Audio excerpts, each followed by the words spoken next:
تو سب سے پہلی چیز جس کو دنیا نے اسلام کے ذریعے سے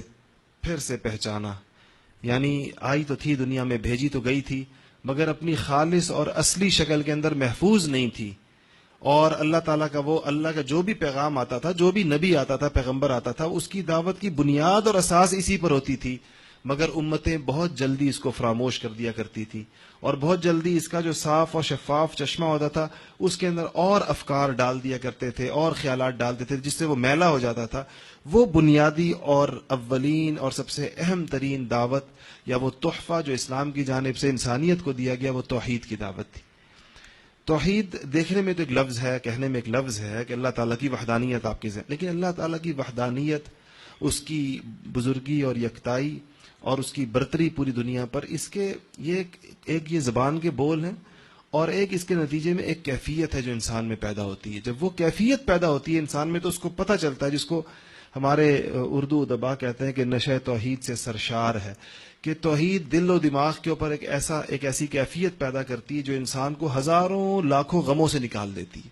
اگر دنیا میں عقیدہ توحید نہ ہو اور لوگ دنیا کے میں ہونے والے مختلف واقعات کو، مختلف چیزوں کو اور چیزوں کی طرف سے ریلیٹ کریں، فلانی چیز اس وجہ سے ہوئی، فلانی چیز اس وجہ سے ہوئی، فلانا معاملہ اس وجہ سے ہو رہا ہے، دنیا انسان کے دل پر سینکڑوں معبودوں کا کھٹکا ہو اور ہزاروں واقعات کی لاکھوں وجوہات اس کے دل میں آتی رہیں، ہر نئی چیز سے اس کا دل جو ہے وہ لرزتا رہے، پتے کی طرح ہلتا رہے، ہر بات کے اوپر اس کو یہ خدشہ رہے کہ شاید یہ واقعہ یوں، یہ معاملہ اس سے، یہ معاملہ اس سے، اس سارے اضطراب سے، اس بے چینی سے، اس کشمکش سے اس کو عقیدہ توحید نے نکالا. توحید نے انسان کو نکالا کہ ساری چیزیں اس کی اور سارے امیدیں اس کی، ساری توقعات اس کی، دنیا میں ہونے والے سارے واقعات کی وجوہات، ان کے اسباب سارے مجتمع ہو جاتے ہیں ایک ہی ذات میں، جس کی طرف انسان کی نظر بن جاتی ہے. ایک توحید موحد انسان جو ہے، اس کا بنیادی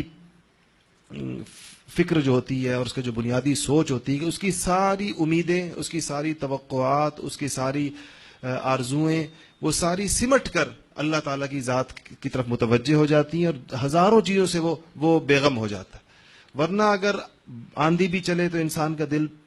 کھٹکے، اگر پتا بھی ہلے تو انسان کا دل کھٹکے، اگر کوئی سیلاب آئے، کوئی زلزلہ آئے، کوئی انفرادی مصیبت، کوئی اجتماعی مصیبت، کوئی اور واقعہ، سورج گرہن، چاند گرہن، یہ ہوا وہ ہوا، تو کیا انسانیت اس سے پہلے کیا کرتی تھی ایسے موقعوں پر،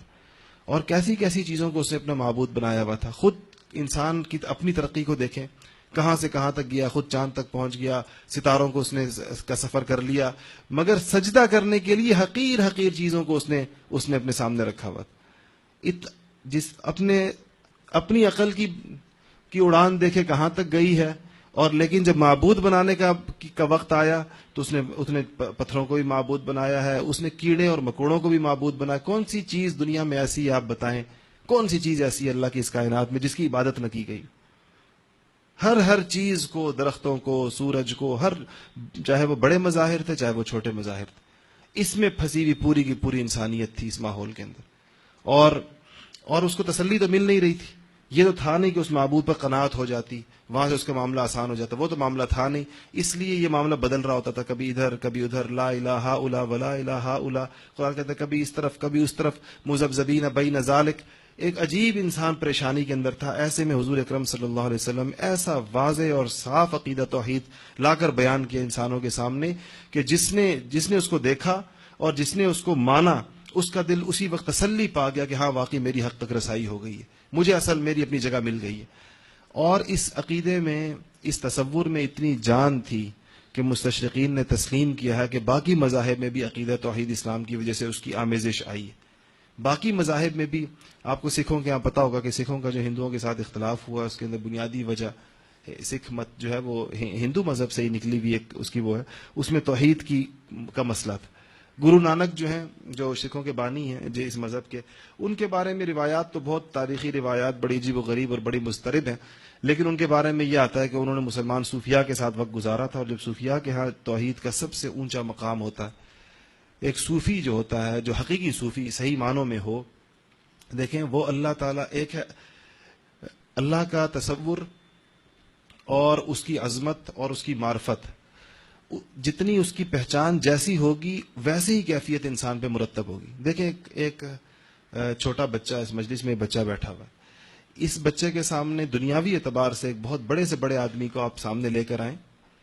یا اس کے سامنے آپ ایک عام مزدور کو لے کر آئیں، اس کے دل پر کوئی زیادہ فرق نہیں پڑے گا. یہ نہیں جانتا کہ یہ صدر ہے اور یہ چیف آف آرمی سٹاف ہے اور یہ مزدور ہے اور یہ کلرک ہے اور یہ فلانا ہے. اس کے نزدیک وہ انسان ہے، اس چھوٹے بچے کے نزدیک. اس کے اوپر چونکہ اس کو پہچان نہیں ہے پورے طور پر، اس لیے اس کے دل پر اس کا پورا اثر بھی نہیں ہے. ایسے ہی انسانوں کا معاملہ ہوتا ہے. کچھ لوگوں نے اللہ تعالیٰ کو یہ اتنا اللہ کو جانا ہے اور اللہ کی ذات پر ایمان لائے. کچھ لوگوں کو اللہ کی حقیقی قوت کا، اس کی ذات کا، اس کی صفات کا پورا علم ہو جاتا ہے، پتہ چل جاتا ہے ان کو. اسی لیے ان کو عارف باللہ کہتے ہیں کہ ان کی معرفت کس چیز کی معرفت. اللہ کو تو ہم سب کسی نہ کسی درجے میں جانتے ہیں اور سب مانتے ہیں، سارے اللہ تعالیٰ کو ایک مانتے ہیں اس کی ذات، لیکن جب اس کی پوری معرفت جب انسان کو ہوتی ہے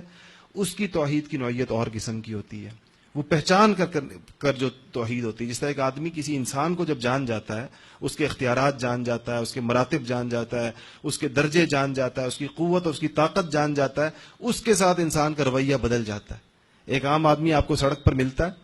اور آپ کے ساتھ اس کا کوئی معاملہ ہوتا ہے تو آپ اس کو ایک عام بندہ سمجھ رہے ہوتے ہیں. وہ درمیان میں اپنے تعارف کا پتہ پھینکتا ہے کہ میں فلانا ہوں، یا اپنا کارڈ نکالتا ہے. اس کا خیال اس کو پتا ہوتا ہے کہ مجھے پہچانا نہیں ہے، جب مجھے پہچانے گا تو فوراً معاملہ بدل جائے گا. تو یہ جس طرح یہ انسانوں کے معاملے میں ہوتا ہے ایسے اللہ تعالیٰ کے معاملے میں بھی ہوتا ہے. تو وہ لوگ جو اللہ کو پہچانے ہیں علم اور معرفت کی بنیاد پر، ان کی توحید اتنی خالص ہوتی ہے. ان کے دلوں پر ایک ایسا عجیب و غریب اطمینان ہوتا ہے ہر وقت،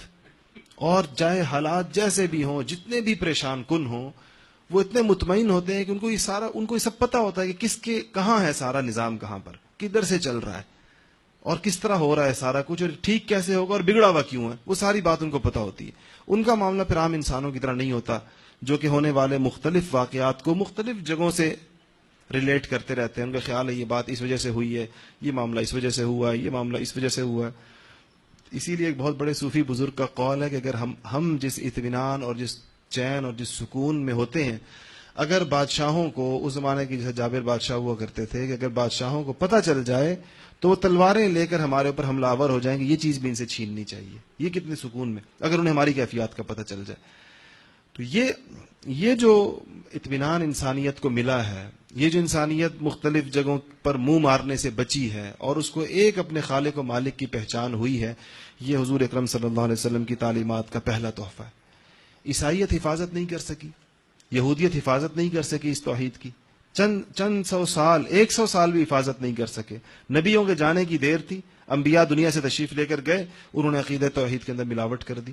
کسی نے کسی کو شریک کیا، کسی نے کسی کو شریک کیا، کسی نے ایسا گھن چکر بنایا کہ آج تک انسانیت اس سے باہر نہیں نکل سکی کہ 1 اور 3 اور 3 اور 1 یہ کیا سارا سلسلہ. اس کا جواب خود ان کے پاس بھی اس پر نہیں.